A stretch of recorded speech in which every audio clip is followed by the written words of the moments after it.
SIR চ্যালেঞ্জের মুখে ফেলেছে আদিবাসীদের অধিকারকে। পুরুলিয়ার জঙ্গলমহলে আদিম শবর জনজাতির জীবনে ফের অন্ধকার। ঝাড়খণ্ড থেকে বিয়ে হয়ে আসা শবর মহিলাদের নথি মানছে না নির্বাচন কমিশন। কারো আধার নেই, কারো ভোটার কার্ডই কখনো হয়নি।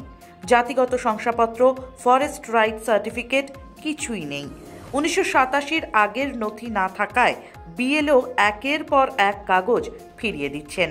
ফলে এসআইআর ভোটার তালিকা সংশোধনে অথই জলে পড়েছেন শতাধিক শবর মহিলা।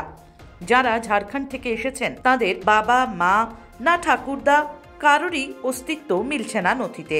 বিএলওরা বলছেন কমিশনের নিয়ম 1987-র আগের নথি গ্রাহ্য। প্রশ্ন উঠছে, এসআইআর এর নামে একটা গোটা জনজাতিকেই কি মুছে ফেলবে বিজেপি?